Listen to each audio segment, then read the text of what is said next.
Today we're breaking down everything we know about version 3.1, from the latest banner updates to beta changes, quality of life updates, rewards, and even a cat-themed event. There's a lot to cover. And as I promised, my channel has reached 15,000 subscribers. To celebrate, I'm giving away 10 supply passes in this video.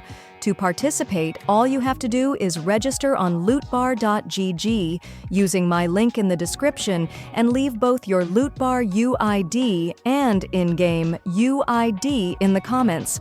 I'll randomly choose 10 winners after 1 week and send them a supply pass right away.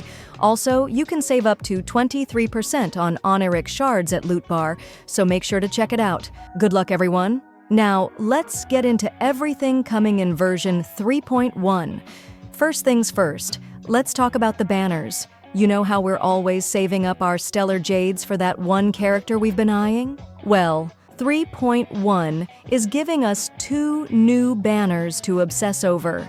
The first phase starts on February 26th, and it features Tribby. If you've been following Tribby's kit, you know she's all about those follow-up attacks and team synergy. But Hoyo decided to tweak her a bit, and honestly, it's a mixed bag. Let's break it down. First up, her talent. Before, Tribby would launch a follow-up attack after other allies used their ultimates, dealing quantum damage equal to 18% of her max HP to all enemies.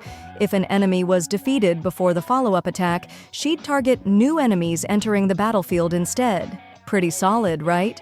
Well, now there's a new condition. This effect can only be triggered once per character, and the trigger count resets when Tribby uses her ultimate.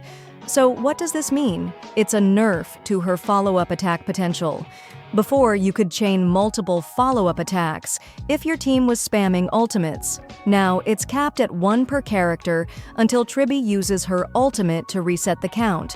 This limits her continuous procs, which might make her feel less dynamic in fast-paced battles. But hey, at least the reset mechanic gives her some flexibility.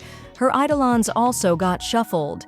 The E2 Def Ignore moved to E4, and E2 now boosts her zone's additional damage and adds an extra instance. Great for area control, but weaker for team support. E4 now gives back the DEF Ignore. So basically, E4 and E2 got switched. Her E6 got a buff.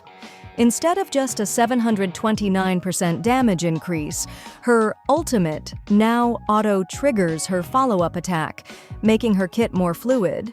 Then, on March 19th, we've got the second phase with My Day. My Day got major adjustments in version 4 as well, some abilities reworked, effects moved, and even a revive limit added. If you liked his old playstyle, these changes might feel mixed.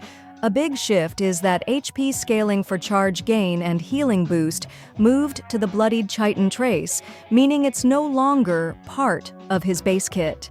His ultimate now restores 20% HP and grants 20 talent charge, making him more self-sustaining.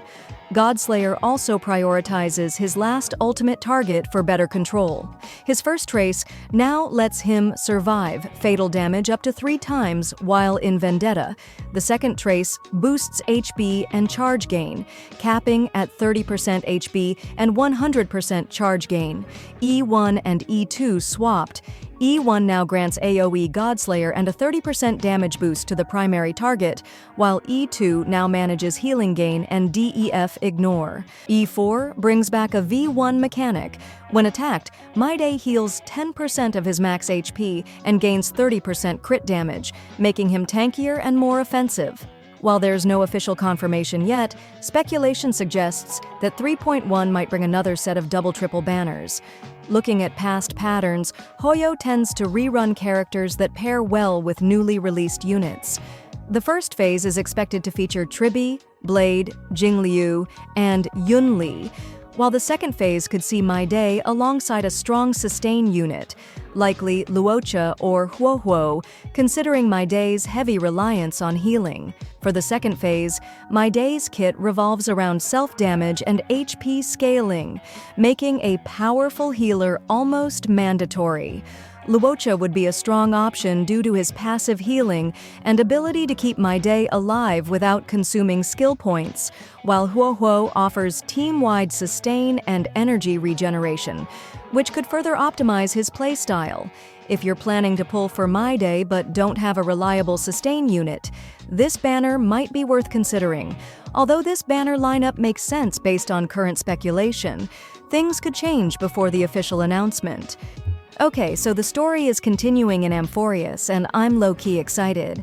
But let's be real, some of us found the Amphorius storyline a bit text-heavy. Like, I get it, world building is important, but sometimes you just want to get to the action, right? Well, good news. Hoyo listened to the feedback and is making some changes. They're shortening the explanations, simplifying puzzles, and even letting us skip some dialogues. Yeah, I've seen some people think this update is just adding a skip button, but that's not actually the case. Instead of removing lore, they're making exposition optional. If you want the full story, you can still talk to relevant NPCs, but if you'd rather move on, you won't be forced into long dialogue sections. It's streamlining, not skipping. Same goes for the puzzles. Mandatory steps are now optional, so progress isn't slowed down by trial and error. Overall, it's a solid change.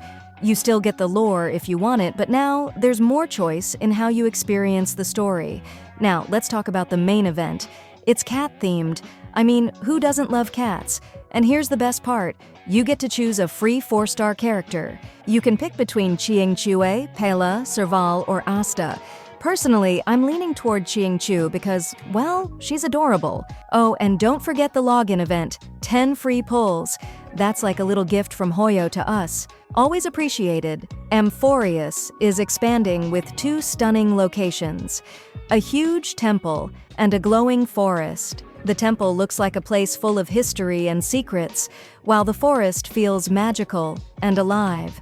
Exploring both will give us around 500 stellar jades, making it even more worth checking out. Now let's get into the new planar ornaments. The first set gives you a plus 12% HP boost, and if your HP is over 5,000, you get a plus 25% boost to crit damage and memo sprite damage. That's huge for tanky DPS characters.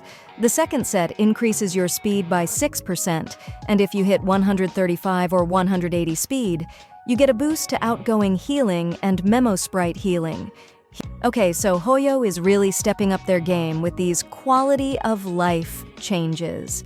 First, we've got a new Divergent Universe design and a reset. I'm curious to see how this will change the gameplay. Maybe it'll feel fresher and more challenging. Then there's a new free chat theme, which is always a nice little touch. But here's the big one: buffs for older characters. I know a lot of us have been complaining that older characters feel a bit weak compared to the new ones. Well, Hoyo heard us, and they're officially buffing them. Now, how could they do it? They might adjust base stats to bring them closer to newer units. Another option is tweaking traces or eidolons, giving older characters better synergy with modern team comps. Alright, let's talk about the free pulls in 3.1. Free-to-play players can earn around 16,550 stellar jades, which is about 103 free pulls. And get this, 80 of those pulls will be available in the first half, so you'll have plenty to spend on the Tribi banner. If you've got the Express Supply Pass, you're looking at 127 pulls with 93 in the first half. That's a lot of chances to get your favorite characters. Alright, that's everything we know about version 3.1 so far. I don't know about you, but I'm super excited for this update. The new characters, the cat-themed event, the QOL changes. It all feels like Hoyo is really listening to the community. What are you most looking forward to? Let's chat in the comments. Save up to 23% on the Herta banner at lootbar.gg. All you need is your UID and server. The link is in the description.